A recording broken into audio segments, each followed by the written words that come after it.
नमस्ते मेरे दर्शकों, आपका स्वागत है मेरे चैनल दुर्गा टैरो में। और मैं हूं आपकी tarot reader Vaishali Sharma. Thank you so much मेरे चैनल से जुड़ने के लिए और मेरी रीडिंग्स को पसंद करने के लिए और मुझसे पर्सनल सर्विसेज लेने के लिए, जो कि इंक्लूड करती हैं पर्सनल टैरो रीडिंग और हवन बुकिंग्स। और जो लोग लेना चाहते हैं हमारे चैनल से पर्सनल टैरो रीडिंग और हवन बुकिंग्स, तो आप व्हाट्सएप नंबर जो कि मैंने डिस्क्रिप्शन बॉक्स में दे रखा है उस पर कांटेक्ट कर कर अपने लिए बुकिंग करा सकते हैं। और जो कुछ डिटेल्स हैं आपको वहाँ पर्सनल दे दी जाएंगी। बाकी आप कुछ सुन सकते हैं यहाँ पे बेसिक। तो हमारे जो हवन होते हैं वो आपको पॉजिटिव एनर्जी और एक हेल्प देने के लिए कराए जाते हैं।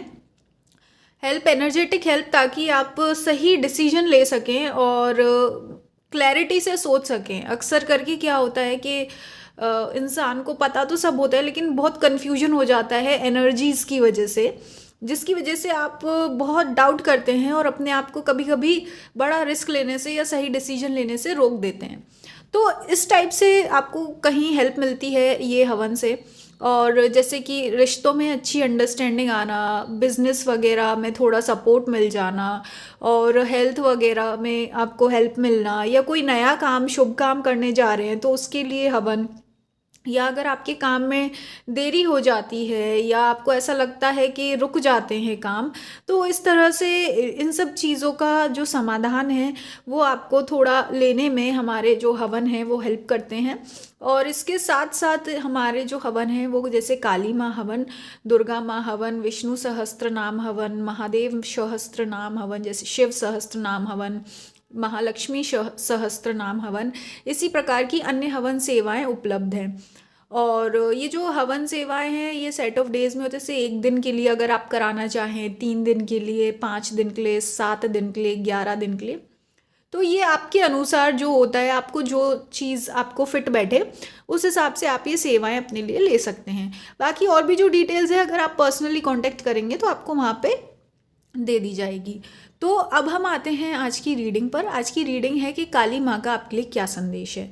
तो काली माँ आपसे ये कहना चाहती हैं कि आपकी लाइफ में एक बहुत बड़ा एंडिंग हुआ है, एक बहुत बड़ा बदलाव आया है। और ये बदलाव आया है आपका ईगो का। अब देखो, ईगो का मतलब सिर्फ यही नहीं कि अहंकार होना या लड़ना झगड़ना या अपने आप को सुपीरियर मानना, नहीं। यहाँ पे काली माँ कहना चाहती हैं ईगो का मतलब ये है कि आप लोगों का, आपका और आपके जो और पास के लोग थे, उनका एक पैटर्न बन गया था लाइफ को देखने का या चीज़ों को समझने का। और वो पैटर्न की वजह से आप लोग बहुत ज़्यादा फंसे हुए थे। मतलब सीधा आपको समाधान था, सीधा रास्ता, इजी लाइफ हो सकती थी, पर लेकिन फिर भी ये ईगो की वजह से आप लोग, आपका माइंड अपने आप ही लाइफ को बहुत कॉम्प्लेक्स कर रहा था, मतलब डिफ़िकल्ट बना रहा था, जबकि लाइफ इतनी डिफ़िकल्ट नहीं थी। और इसकी वजह से कहीं ना कहीं आपके घर में कॉन्फ्लिक्ट होना, लड़ाई झगड़े होना, हेल्थ डाउन होना, या ओवर थिंकिंग होना, है ना। तो इस तरीके की काफ़ी आपकी चीज़ें हो रही थी। पर यहाँ पे काली माँ कह रही हैं कि वो, अब देखो, ईगो आपका टूटा है। अब आप लोग चीज़ों को नए नज़रिए से देख पा रहे हैं। आपको खुद ही लग रहा होगा कि हाँ यार, मैं अब वैसे पहले तरीके से थॉट्स में नहीं फंसी रहती हूँ या फंसा रहता हूँ, बल्कि अब आप चीज़ों को अलग एंगल से सोच पा रहे हो, है ना। जैसे पहले थॉट्स आती थी, अब आपको वैसी थॉट्स नहीं आती हैं। अब आप चीज़ों को एक उससे बैलेंस तरीके से देख पा रहे हो। उस बैलेंस का मतलब ये असली सच्चाई देख पा रहे हो, जो शायद आप लोग ने खुद ही छुपा कर रखी थी बहुत टाइम से, है ना। या आप देखना नहीं चाहते थे, आपको बहुत ही ऐसा लगता था कि नहीं, ऐसा नहीं हो सकता, ये कुछ नहीं, ये तो गलत है, ये झूठ है। पर असलियत में अब आपको समझ आ रहा है कि नहीं, वो तो हमारे सिर्फ ईगो था, एक हमारा पुराना माइंडसेट था, एक आपका कहते हैं ना, बन जाता है इंसान, सही गलत में फंस जाता है कि सच सामने होकर भी उसको नहीं एक्सेप्ट कर पाता, ये बोल के नहीं, ऐसा नहीं हो सकता, ऐसा नहीं है, ये वो, है ना। तो ये सब चीज़ें अब आपके पीछे छूट चुकी हैं और अब आप चीज़ों को जो जैसा है बिल्कुल वैसा सच देख पा रहे हैं। और इसके साथ साथ आप यहाँ पे क्या है, अब आप चीज़ों को क्रिएट करना चाहते हैं। अब आपके अंदर एक मैं देख सकती हूँ एक पॉजिटिव एनर्जी है, कि आप छोटी छोटी चीज़ों को भी अप्रिशिएट करते हैं, और इस समय आप बहुत ज़्यादा सेंसिटिव भी होते जा रहे हैं। सेंसिटिव के साथ साथ अब आप क्या है, मेहनत करने से भी नहीं कतराते हैं, और वो इसलिए क्योंकि आपके मन में एक तरीके का बैलेंस आया है। पहले जहाँ आपको इतना कन्फ्यूजन रहता था, अब वो कन्फ्यूजन नहीं है।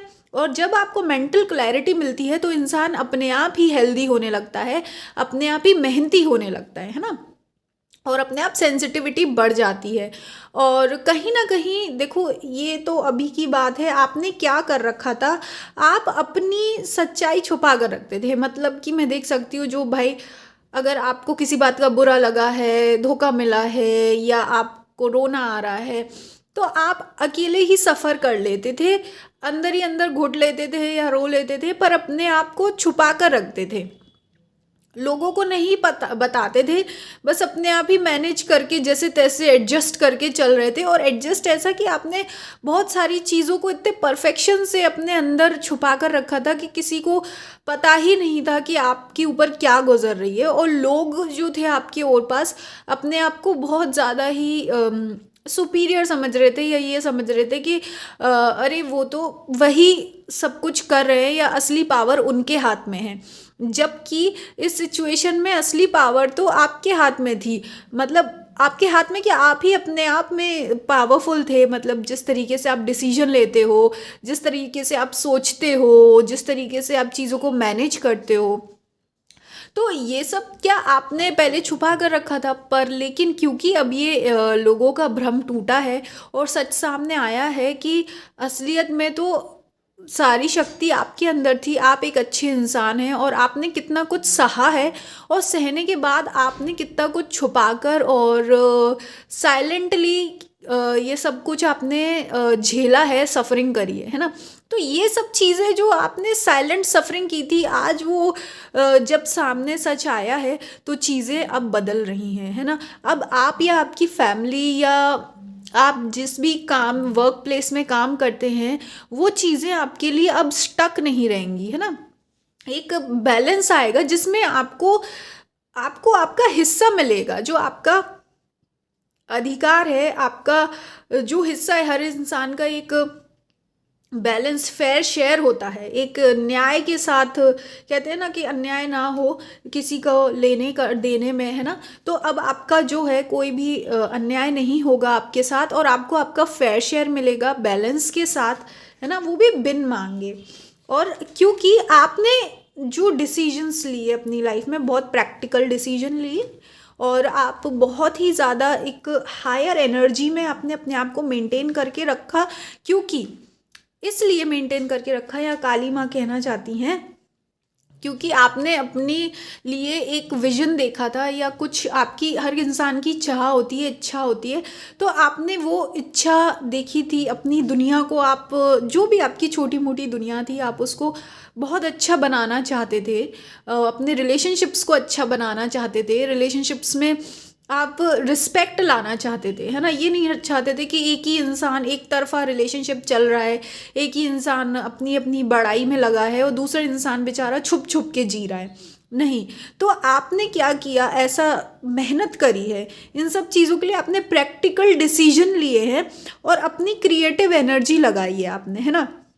हालांकि ये सब चीज़ें आपके लिए आसान नहीं थी, क्योंकि ये इन सब चीज़ों में रिस्क बहुत था। रिस्क इतना मुझे यहाँ लग सकता है, काली माँ कह रही हैं कि यहाँ पे आप शायद आपका सफ़र इतना डिफ़िकल्ट लग रहा है कि जो बिल्कुल आपको एक टाइम पे लगा इम्पॉसिबल है, यार ये रिश्ता तो मैं नहीं चला सकती। या अगर आप कहीं जॉब में भी हैं तो जॉब प्लेस आपके लिए इतनी डिफ़िकल्ट बना दी गई थी कि आपको लगा था कि शायद आप वहाँ पे नौकरी नहीं कर पाएंगे, जॉब नहीं कर पाएंगे लंबे समय। पर लेकिन फिर भी आपके अंदर एक था, एक मैं देख सकती हूँ क्लैरिटी, एक हमेशा विल पावर जो होती है ना इंसान के अंदर, कि एक चीज़ को पकड़ के चलना। आपने कभी अपने अंदर का वो जो आत्मविश्वास है वो नहीं छोड़ा, है ना कहीं शायद ये स्पिरिचुअलिटी हो सकती है, या भगवान में विश्वास, या आपका एक कोई कहते हैं ना, हर इंसान के मन का एक बिलीफ सिस्टम होता है, एक मॉरल वैल्यूज़ होते हैं, वो इंसान कभी नहीं छोड़ता।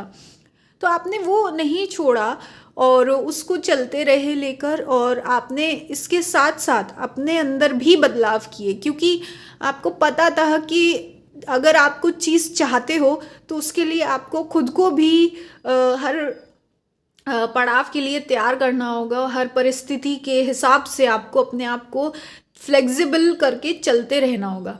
तो ये सब चीज़ें आपने जो किया है, काली माँ कह रही हैं ये सब चीज़ें आपको पता होना ज़रूरी है, क्योंकि अक्सर करके क्या होता है कि इंसान बहुत कुछ करता है, मेहनत करता है अपनी लाइफ में, लेकिन क्या होता है इंसान खुद ही भूल जाता है कि उसने कितनी डिफ़िकल्टीज़ और कितनी मेहनत करी है यहाँ तक पहुँचने में। तो काली माँ चाहती हैं कि आप अपने आप को भी अप्रिशिएट करिए, अपनी सच्चाई को अप्रिशिएट करो, है ना। ये मत सोचो कि अरे मैं अपनी अपनी तारीफ़ कर रहा हूँ या कर रही हूँ, बल्कि ये सोचो आप सच्चाई को देख रहे हो, वो सच्चाई है आपकी मेहनत, है ना। तो ये अगर आप इस एनर्जी में रहेंगे तो काली माँ कह रही हैं कि आपको आपका फेयर शेयर ज़रूर मिलेगा, और आप पर आपके बड़े बूढ़ों की, आपके एंसेस्टर्स की, सबकी कृपा है, आपको उसमें डरने की ज़रूरत नहीं है। तो फिर से आपको बहुत बहुत शुभकामनाएं काली माँ की ओर से भी। और अगर आपने सच में इतनी मेहनत की है तो आपका बहुत बहुत धन्यवाद मेरे चैनल से जुड़ने के लिए, अपनी एनर्जी शेयर करने के लिए। और ये जानकर अच्छा लगा कि आप इतने मेहनती हैं कि जो इतनी इम्पॉसिबल और डिफ़िकल्ट लाइफ थी आपने उसको टैकल कर पाया। और ये बहुत, देखो दुनिया से तो हर कोई लड़ सकता है, पर रिश्तों में अपना वजूद बनाना और खोजना बहुत ही मुश्किल होता है। तो अगर आप ये कर पाए हैं तो आपको बहुत बहुत शुभकामनाएं, और आप बहुत ही एक पावरफुल इंसान हैं। और माता रानी की कृपा हमेशा आप पर बनी रहे, आपके प्रियजनों पर बनी रहे, आपके लव्ड वंस पर, या जो भी आप काम करते हैं जिसमें आपने दिल लगा रखा है, खून पसीना लगा रखा है, वो हमेशा आपको सुख दे। तो फिर से आपका बहुत बहुत धन्यवाद। और अगर आप मेरे चैनल से पर्सनल टैरो रीडिंग और हवन सर्विसेज लेना चाहते हैं तो आप संपर्क कर सकते हैं, डिटेल्स डिस्क्रिप्शन बॉक्स में दी गई हैं।